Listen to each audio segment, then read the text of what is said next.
नमस्कार, मध्य प्रदेश तक देख रहे हैं आप। मैं हूं आपके साथ गुंजन। चलिए बढ़ते खबरों की ओर। मुख्यमंत्री शिवराज सिंह चौहान के द्वारा 13 जुलाई को ट्वीट कर पटवारी भर्ती परीक्षा में लगाई गई रोक के बाद जबलपुर के एक अभ्यर्थी ने हाईकोर्ट में सिलेक्शन प्रोसेस में लगी रोक को दी चुनौती।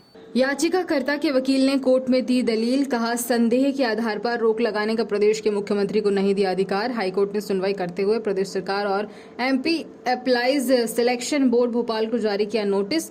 बता दें कि पटवारी भर्ती परीक्षा पर लगी रोक को हाईकोर्ट में चुनौती और हाईकोर्ट में पटवारी भर्ती परीक्षा पर लगी रोक को लेकर हाईकोर्ट में हुई सुनवाई। पटवारी भर्ती परीक्षा में पास हुए अभ्यर्थी ने सिलेक्शन प्रोसेस को ट्वीट कर सीएम शिवराज के द्वारा लगाए गए रोक को किया चैलेंज। बता दें कि अभ्यर्थी ने अपनी याचिका में कहा कि मैं ईडब्ल्यूएस सामान्य वर्ग का छात्र, सालों से परिश्रम कोचिंग करने के बाद मेरा हुआ सिलेक्शन, जिसमें 88.86% रिजल्ट आया। याचिका में कहा गया कि ग्वालियर सेंटर में धांधली हुई, इस संदेह के आधार पर रोका गया पूरा सिलेक्शन प्रोसेस।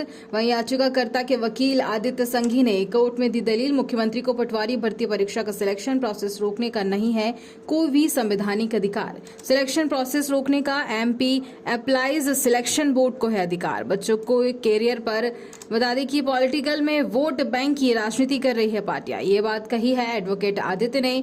13 जुलाई को मुख्यमंत्री शिवराज सिंह चौहान ने ट्वीट कर भर्ती प्रक्रिया पर लगाई थी रोक। हाईकोर्ट ने प्रदेश सरकार को नोटिस जारी कर मांगा जवाब। प्रदेश सरकार के प्रिंसिपल सेक्रेटरी जनरल और Madhya Pradesh employees selection board Bhopal को जारी किया गया नोटिस और भोपाल में कहा गया कि सरकार बताए कि आखिर क्यों सिलेक्शन प्रोसेस पर रोक लगाई गई। 31 अगस्त को होगी अगली सुनवाई।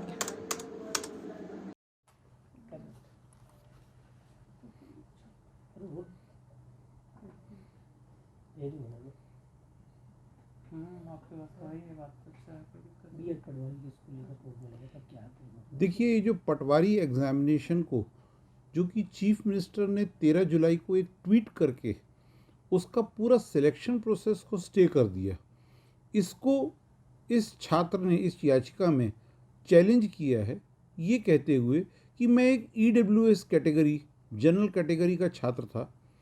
मैंने कई सालों कोचिंग लेने के बाद इस परीक्षा में बैठा और मेरे 88.86 मार्क्स आए रिज़ल्ट जब डिक्लेयर हुआ, और मैं पूरी तरह आशान्वित था कि वो मेरे मेरिट के बेसिस पे मेरे को पटवारी की पोस्ट मिल जाएगी। लेकिन सडनली सिर्फ शक के बिना पे कि एक पर्टिकुलर सेंटर के ग्वालियर में वहाँ पे कुछ धांधली हुई हैं, तो उसके कारण चीफ मिनिस्टर ने ट्वीट करके पूरे सिलेक्शन प्रोसेस को ही स्टे कर दिया। मेरा अपना आर्गुमेंट ये था कि under the constitutional scheme chief minister has got no right to stay the entire selection process. Selection process कहीं कोई स्टे कर सकता था तो वो सिर्फ एमपी एम्प्लॉय सिलेक्शन बोर्ड जिन्होंने एग्जामिनेशन कराया वही, या तो चेयरमैन या सेक्रेटरी या उनका रजिस्ट्रार ही इसको स्टे कर सकते थे। ये चीफ मिनिस्टर का काम नहीं है कि चीफ मिनिस्टर संदेह के बेसिस पे, ऐसे संदेह के बेसिस पे कहीं हर चीज़ स्टे होने लगी तो इस प्रदेश में पोजीशन ये है कि व्यापम का इतिहास कोई नया नहीं है।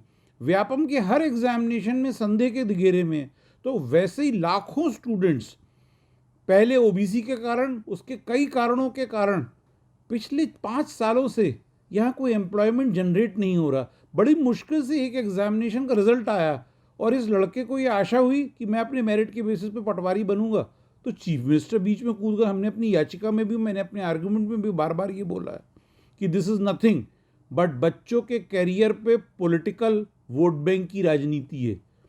दोनों पार्टी एक दूसरे का वोट बैंक के चक्कर में बच्चों का भविष्य पूरी तरह से बर्बाद कर रहे हैं मध्य प्रदेश में। आप चीफ मिनिस्टर की कोई कॉन्स्टिट्यूशनल पोस्ट है ही नहीं कि वो इस तरह से आप पूरे के पूरे एग्जामिनेशन को स्टे करें। तो इसमें नोटिस जारी हुए हैं और 21 अगस्त में अब लगा है कि आप जवाब पेश कीजिए कि आपने क्यों इसको स्टे कर रखा है, इस पूरी सिलेक्शन प्रोसेस को।